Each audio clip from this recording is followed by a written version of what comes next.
Howdy, Parge. Mr. Holster here, just having a little blueberry, cranberry, raspberry, lemon, and broccoli drink in the Tackroom this morning.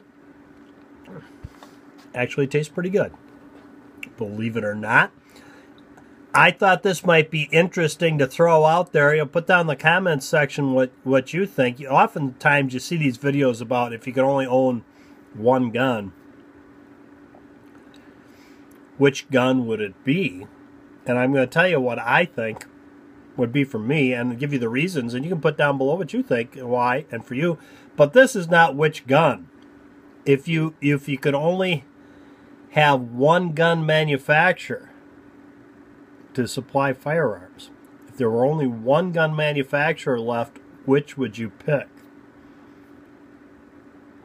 And of course, there's a lot of gun manufacturers out there. You got Glock, you got Smith & Wesson, Sig Sauer, Kel-Tec, Colt, Ruger. And I'll tell you my thought process on this. I gave it a little thought. Actually, I gave it quite a bit. And as much as there's a lot of things I do not like about Ruger semi-automatics, they are making a good 1911 now. And given that, yeah, I go with a Ruger. I kind of prefer the Ruger over the Smith & Wesson.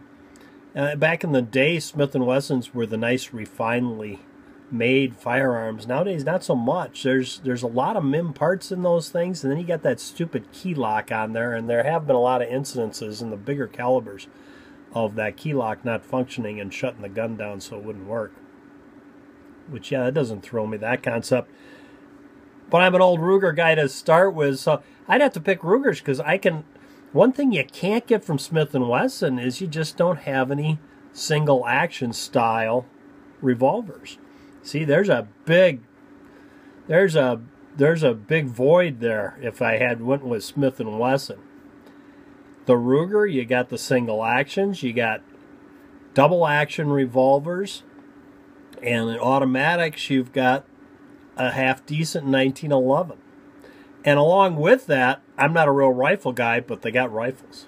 See, so I'd have to go with Ruger. That would be my choice. I think they're more, yeah, they're covering all the spectrums, really. More than any other manufacturer out there. But correct me if I'm wrong, I don't know.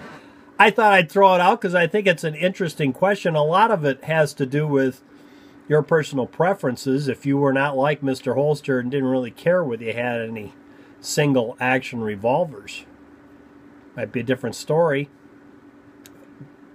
But I like the Ruger single action revolvers, if for no other reason that I can carry 6 rounds in the chamber because of the transfer bar safety setup they have versus the old single action Army.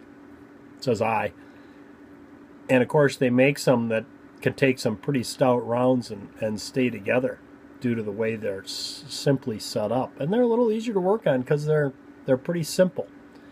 Again, like the Glocks with simplicity. And the Glocks, yeah, that's a nice utilitarian gun there, but a Glock's a Glock, be it 9mm or 45. It doesn't give me the variety that I get from the Ruger or even the Smith & Wesson. And even to a certain extent the Sig Sauer, because the Sig Sauer does make some rifles, but then again, I'm not too concerned about the rifles, although the 22s are kind of important, the 22 rifles, but I tend to use my Henry repeating rifle more than all my Ruger rifles combined.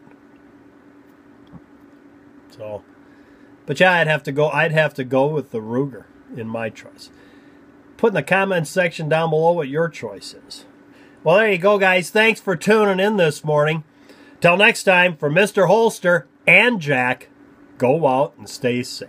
Look, that's only 4 minutes and 30 seconds of your life you'll never, ever, ever get back again.